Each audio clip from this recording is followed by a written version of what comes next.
The Radio Memories Network is brought to you in part by Liberated Syndication, podcast publishing made easy, libsyn.com. That's libsyn.com. Welcome to Sci-Fi. From its earliest time, radio has always been interested in science fiction.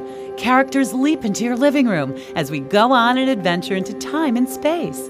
We now go back to the early days of science fiction on the radio and our imaginations with our featured sci-fi presentation. The radio show follows the adventures of Flash Gordon, a handsome polo player and Yale graduate, and his companions Dale Arden and Dr. Hans Zarkov. The story begins with Earth bombarded by fiery meteors.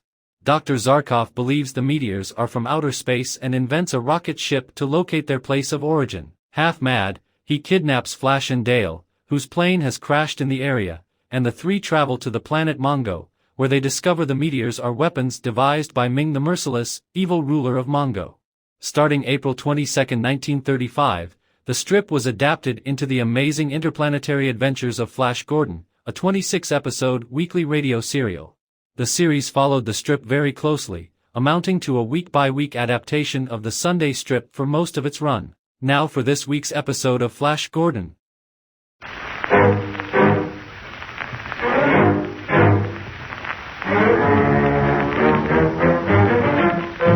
The Amazing Adventures of Flash Gordon.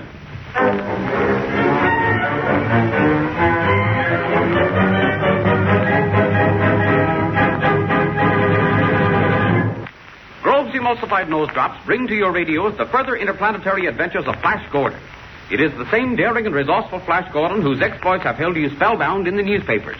Now through your loudspeaker every Monday, Tuesday, Wednesday, and Thursday at this same time, travel with Flash Gordon, Dale Arden, and Dr. Zarkov to the lost continent of Atlantis on the ocean's floor. Failing in an attempt to escape from the land of Titans, when it is invaded by King Torok of the Iron Kingdom, Flash Gordon and Grego are sentenced to death in a pit of molten iron.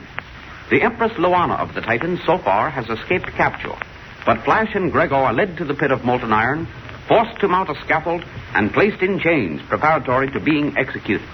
What will be their fate? What possible escape is open now to Flash Gordon, Emperor of Atlantis, and his loyal friend Commander Grego? In a moment, we will have the answers to these questions.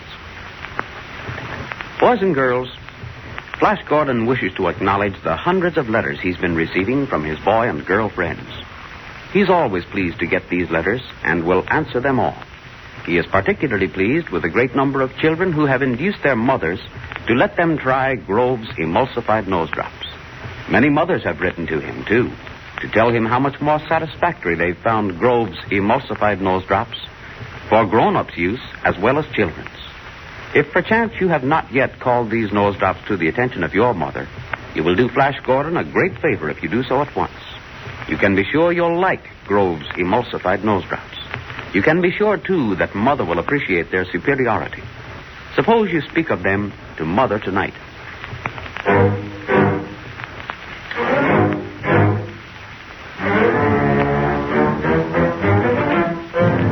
Now back to Flash Gordon. Savagely lashing them with a barbed whip, a captain of King Torok's soldiers forces Flash and Grego onto the scaffold above the pit of molten iron. Onto the scaffold, dogs of Atlanteans! Onto the scaffold, I say! If I could get my hands free for 1 second, I'd toss you bodily down into that molten iron. Oh, you would? Well, It's no use, Flash. We've got to die. There's no possible escape now. oh, soldiers, the chains, quickly! Chain their legs, their arms! Come on, look alive. Get on with it, will you? Let's get it over with. The armies of Atlantis will revenge us for this. I promise you. Silence there! I'll raise them into the air with a bullet. Swing them out over the bed of molten iron. Grego! Grego, what was that? I don't know, Flash. There it is again. Another explosion, Grego. The Flash. I see them now. I see them coming. Look up there. The rocket ships of Atlantis. They're swooping down upon the city. Bombing King Torok's armies with destructo grenades. Good for them. Thank heaven they arrived in time. Here they come. Here they come.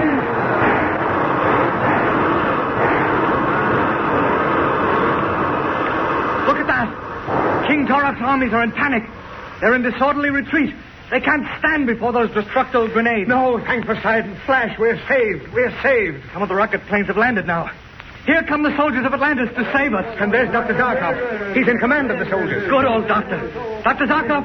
Dr. Zarkov! Up here on the scaffold! Yes, we see you, Flash. Keep your chin up. These chains are biting into my flesh, Gregor. Can't stand it much longer. We'll be free in another moment. Here's Dr. Zarkov. Flash, are you all right? Are you safe? Safe enough. These chains are painful. They're grinding into my arms and legs. Well, we'll soon fix that. I've a dissolvo here. I'll cut them loose. There. That feels better. Now the ones for my legs. Right. Oh, thanks, Doctor. Now for Grego. By all means. Grego, old fellow. Yes. Now the ones on your legs. By Poseidon, that feels more comfortable. I needn't tell you, Dr. Zarkov, that you arrived in the nick of time. Yes, another few seconds and they'd have swung us out over that pit of molten iron. Dropped us into it and goodbye. Yes, I know. We rushed here as swiftly as we could. Dale brought you word of our predicament, I suppose. She gave us our first hint. She was across the Atlantean border before the fighting began, but she heard the cannon fire and knew that there was trouble. As soon as she reached Atlantis, she told us. I at once established contact with this place through the television equipment. Saw that you were in desperate danger and came here with a squadron of rocket planes. Well, you know the rest. Yes, you've driven the armies of King Torak from the city. Now we've got to find the Empress Luana and tell her our empire is saved. Wait, here comes a soldier with a message. Your Imperial Majesty. Yes, soldier, what is it? We have the honor to report to Your Imperial Majesty that the armies of King Torak have been driven from the city. You've done well. Convey my compliments and gratitude to your officers. Your Imperial Majesty. Was there something further? A small detachment of the enemy, commanded by King Torak himself, has barricaded itself in the left wing of the palace. We desire Your Imperial Majesty's consent to drive them out with destructo bombs. Torak and some of his men have taken refuge in the left wing of the palace, eh? No. Tell your officers to withhold their destructo fire. But, Flash, you don't mean... I mean that you and I have a personal score to settle with King Torak. Soldier. Your Imperial Majesty. Instruct your officers to send 10 men to the doors of the left wing of the palace. They'll bring with them the strongest battering ram they can find. Grego, you and I will accompany them, and when the doors are battered down, we're going in there and bring King Torak out by the heels, dead or alive. Soldier, have the men ready in half an hour. Yes, Your Imperial.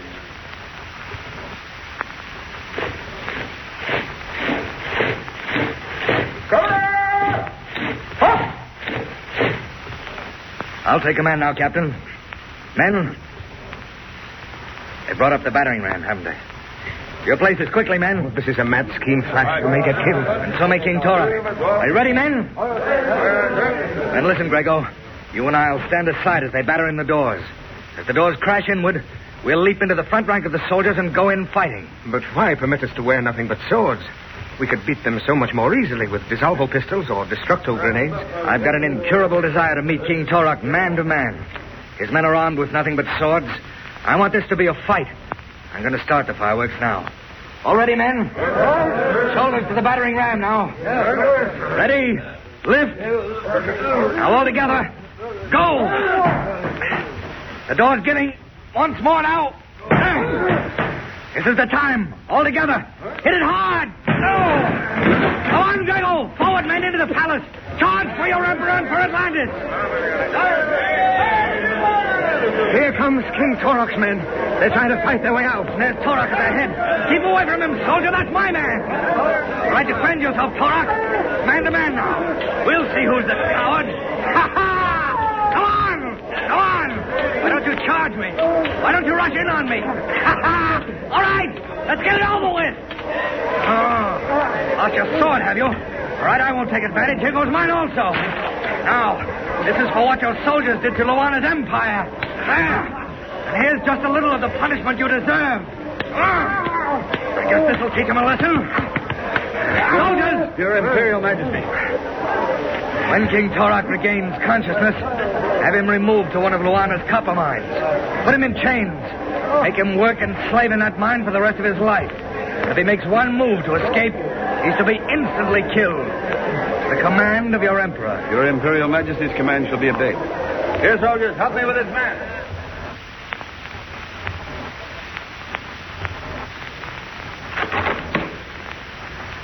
Well, the rocket planes are waiting, Flash. They're ready for the return trip to Atlantis. Very well, Grego. I'll be ready in just a moment.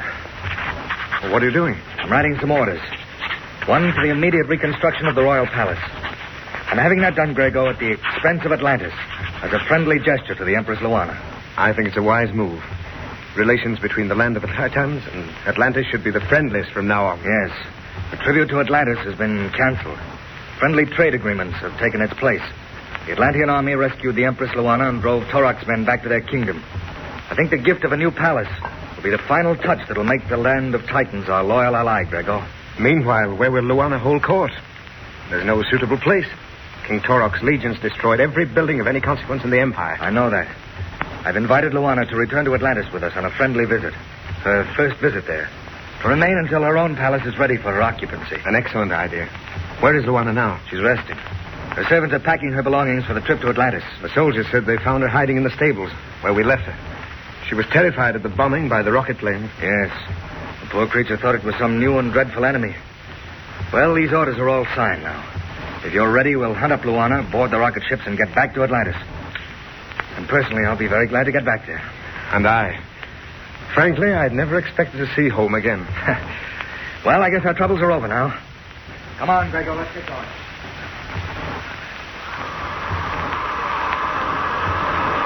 Well, we're nearly home now. There's the Royal Palace of Atlantis down there. Yes, it won't be longer than a few moments now. I wonder how Luana's enjoying the ride. I imagine she's enjoying it. She's in the one piloted by Lieutenant Redner. Yes, that's the second rocket plane in the formation. Well, you can circle the field now, Dr. Zarkov, and bring it down. Yes, we're back in Atlantis again. And by the way, none too soon either. They're beginning to make arrangements for the Feast of Poseidon. The Feast of Poseidon? Merciful Plato, I'd forgotten it. Feast of Poseidon? What's so strange about it, Grego? My dear man, you look as if you'd seen a ghost. The priests of the temple will explain it to you, Flash. The Feast of Poseidon comes once every 100 years. Dr. Zarkov, you'd better bring the plane down now. Yes. Hang on, I'm going to land.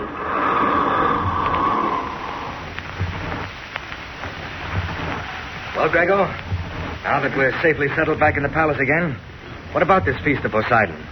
Why did mention of the feast give you such a terrible start? Flash, I'm afraid it's another of the things about Atlantis you'll find very difficult to understand. And you're beginning to frighten me. What's so terrible about this particular celebration? I do not dare explain. The official information will be brought to you by the High Priest. Well? The High Priest of the Temple of Plato. Well, I'll soon find out what all the mystery's about, Grego. You may admit it. Your Imperial Majesty. Your Holiness may enter. Thank you, my son. Blessings of Poseidon and Plato upon you, our Emperor, and upon you, Commander Grego. Poseidon go with you also. I have come before you, O Emperor of Atlantis, to remind you of your sacred duties at the time of the Feast of Poseidon, mighty god of the sea. The duties of Emperor are still strange to me, Holy One. I shall explain them to you. On the occasion of this feast, it is required by our religious laws that the Emperor of Atlantis give proof to his subjects that he holds the love of Poseidon in higher regard than friend or loved ones or even life itself. Hold on here. You mean I've got to die as a sacrifice? No, my son. For it is easy to die. It is more difficult to command the death of a loved one. On the occasion of this feast, it is the law of Atlantis that our emperor demonstrate his love for Poseidon by sacrificing the one person he loves best in all the world, by killing that person with his own hand. Merciful heaven, but that's butchery. It is the law of Atlantis, Flash. And it means that you must kill either Dr. Zarkov, myself, or Dale Arden. Under the ancient law of Atlantis, Flash Gordon must kill the person he loves best. Dr. Zarkov, Grego, or Dale Arden. How can he decide such a tragic choice? You boys and girls won't object to Grove's emulsified nose drops. There's nothing unpleasant about them. They don't run out of your nose and make you messy. They don't run down the back of your throat and make you sickish. What's more, they don't burn or sting the inside of your nose. They quickly check a head cold and yet do it in a nice way. These nose drops are something brand new and a big improvement on old-fashioned oil drops. Mother is interested in getting results when you have a cold in the head, and she'll get results much faster with Grove's emulsified nose drops. In every section of the country, Grove's emulsified nose drops are selling at an amazing rate. That's because they are better in every way. Tell Mother to procure a bottle at the corner drugstore.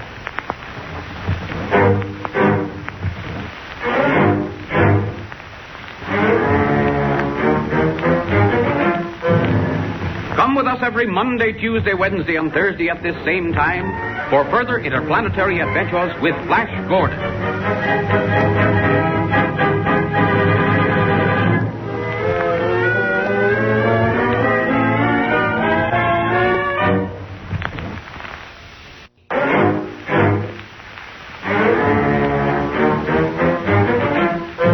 The Amazing Adventures of Flash Gordon.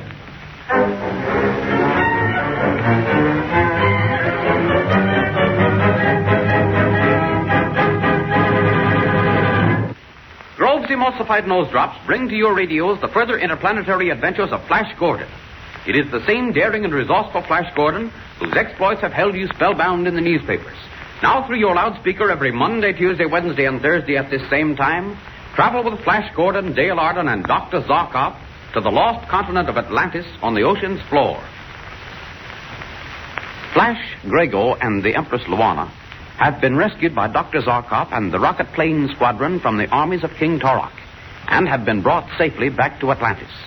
However, their joy of the rescue is turned quickly to sorrow when the priests of Atlantis inform Flash that the Empire is about to celebrate the feast of the god Poseidon, and that in his position as emperor, he must sacrifice the one person he loves best. This means the death of either Dr. Zarkov, Grego, or Dale Arden. Which of Flash's friends must die? In a moment, we will have the answers to these questions. Here's what boys and girls are saying about Grove's Emulsified Nose Drops. They're the best I've ever tried. They fix a head cold right up, and they don't sting the inside of my nose. Here's what mothers are saying about these nose drops. Grove's Emulsified Nose Drops have certainly solved a great problem for us. These nose drops are not at all objectionable to children, so we can treat a head cold promptly and effectively. Everyone who tries these nose drops just raves about them. They find that they do the work better and do not have any objectionable features. Any child who has not yet called Grove's Emulsified Nose Drops to the attention of his parents should do so at once. It is to every child's interest.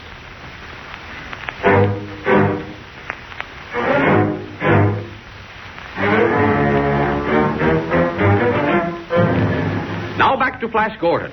The high priest has departed, and Flash is left alone with Grego. I know it's a terrible decision to make, but you must make it. You are Emperor of Atlantis. I'll tell you what my decision is going to be, Grego. I'll not go through with it. I tell you, I won't go through with it. I'm sorry, there's no way out. Oh, yes, there is. Call the Royal Council together tonight. I'm going to abdicate my throne and name you as Emperor in my place. I cannot do that, Flash. You've got to remain on the throne, and you've got to go through with the sacrifice. Don't be absurd, Grego. Of course I don't have to do it. Who's to stop me from abdicating? The law of Atlantis, Flash. The law states that if any emperor attempts to abdicate to avoid making the sacrifice of the person he loves best, that he shall be killed. All right. Let them kill me, then. Not only that, but all his friends shall die, too. So there's no chance of escape for the one who'd have died if the emperor had not been a coward. A coward? You call it cowardice to refuse to kill my best friend? To refuse means death for all your friends. For all of them? For you? For Dr. Zarkov? Yes, and many more. For Lieutenant Redner, the Empress Luana, and for Dale Arden. But how can I choose, Grego?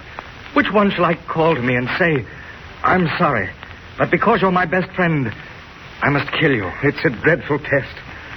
A test no one but a man worthy of the name of Emperor could undergo. Your decision must be made tomorrow. It's all so strange, so savage and cruel. I know. Sometimes what is best is most cruel. Now, good night. I'll see you in the morning when the high priests visit you to learn of your decision. All right. I suppose there's absolutely no way out. None whatever. I'm sorry, Flash. Good night. Good night. My poor friend. Oh, Dr. Zarkov. Dr. Zarkov, wait a moment. Oh, hello, Grego. I've just been with the Emperor. How's Flash feeling? Oh, very despondent. He's just been visited by the high priest. The priest told him of the sacrifice required for the feast of Poseidon? Yes, he was told. Poor lad. Who will Flash select for the sacrifice, do you think? There's no way of telling. It's a horrible decision to make. Yes, I know. Grego, let's you and I make the decision for him. You and I? But how could we do that? Quite easily, I think. I think the final choice will lie between three persons. Between you, myself, and Dale Arden. Yes. Dale, of course, is a girl, and his affection for her is of a different quality. But the depth of his love for you and me, I'm sure, is as deep as his love for her. I think you're right, Dr. Zarkov. What would you suggest? That we relieve Flash of the necessity for making a decision. That either you or I go forward and offer ourselves to him as the sacrifice. Doctor, that's an excellent plan.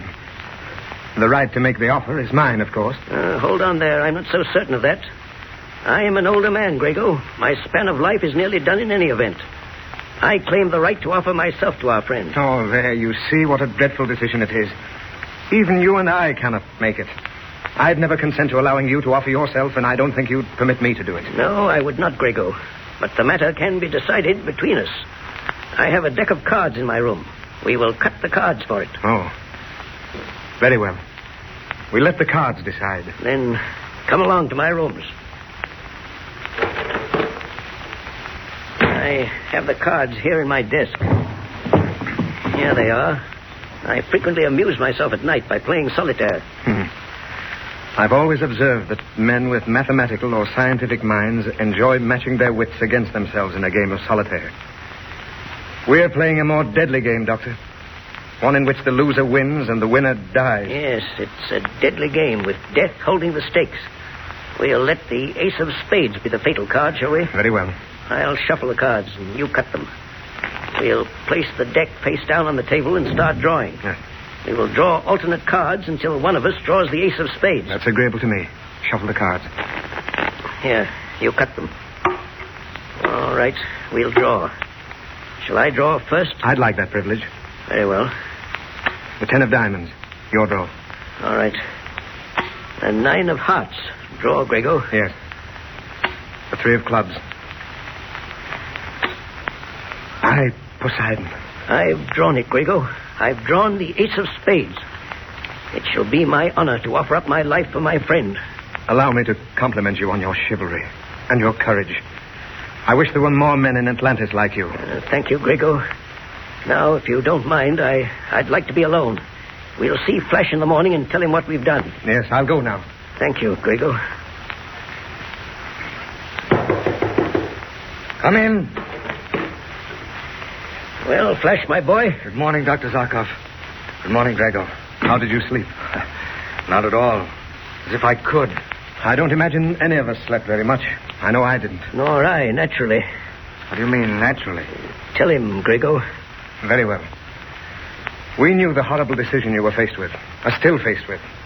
Because you've not decided which of your friends must die, have you? No. I'm not a coward, as you both know.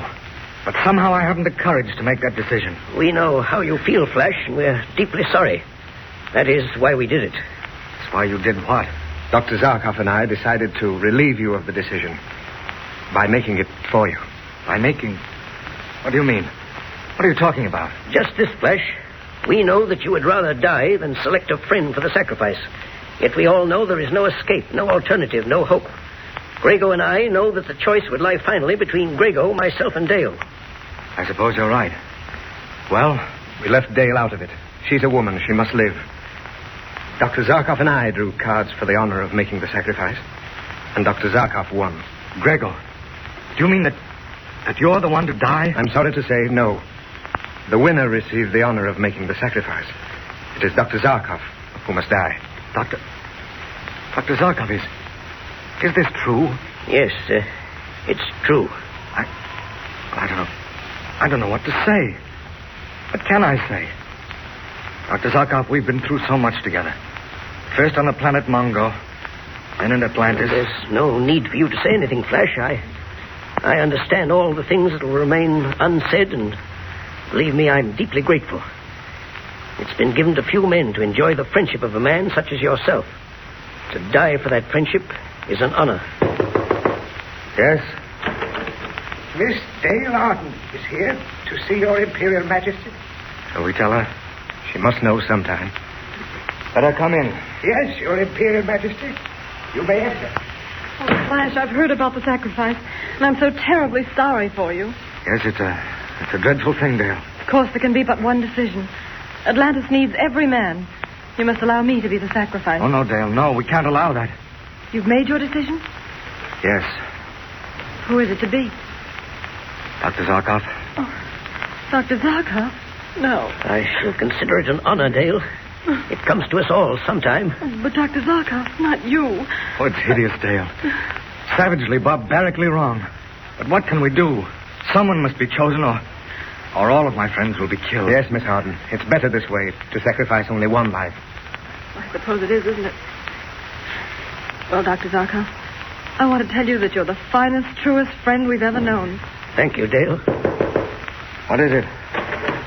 A messenger from the temple to take your decision to the high priest. Tell him to wait a moment. Your Imperial Majesty. Bring me some paper. An ink and a quill. Very well. Here you are. Thank you. To the high priest of the temple of Tlaito, greeting. It is our imperial decision that for the sacrifice of the feast of Poseidon, the man to die shall be my dear friend, Dr. Zarkov. Signed, Imperator Rex. Give this to the messenger, Grego, and tell him to deliver it. Very well. The priests will acknowledge this at once with a letter. The messenger's been gone for an hour. Why don't we receive an acknowledgement from the priests? Because after receiving your sealed decision, they'll pray to Poseidon to determine whether the person you've selected is the one dearest to your heart. Oh, I see. Yes, it would be easy to send the name of an enemy, wouldn't it? I never thought of that. It's not your custom to consider deception, Flash. Oh. Just the same, we should have an acknowledgement soon. Yes, it shouldn't take much longer. That may be it. What's wanted? The messenger with the letter from the temple. Bring me the letter. Your Imperial Majesty. Thank you. That's all. Your Majesty. What does it say, Flash? Probably a verification of what amounts to Dr. Zarkov's death warrant. We'll see. What does it say, Flash? Read it to us. Yes, we're all anxious to know. All right. It says, Your Imperial Majesty, we have received your decision, and according to the customs of the temple, we have prayed to Poseidon for guidance. In his great wisdom, Poseidon has appeared to us in a vision, and this is his answer and ours. A mistake has been made. Dr. Zarkov must be spared from the sacrifice. The one to die must be the one most dearly beloved by you truly.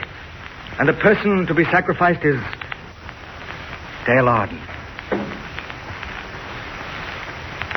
So the priests of Poseidon refused to accept the noble sacrifice of Dr. Zarkov and demanded instead the life of Dale Arden. Poor, lovely, loyal Dale. Must she die?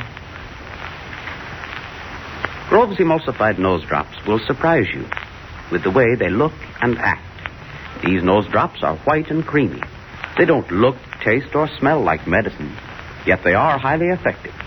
That's because they are medically superior, because they stay up in the nose.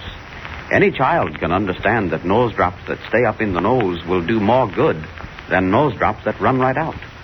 Impress this fact upon Mother, and she will undoubtedly let you try these new type nose drops when you have a head cold or stuffed head.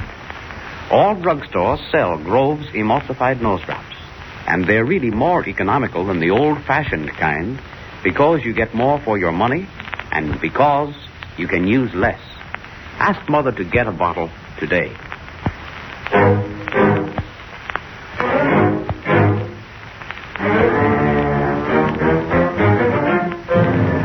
Come with us every Monday, Tuesday, Wednesday, and Thursday at this same time for further interplanetary adventures with Flash Gordon.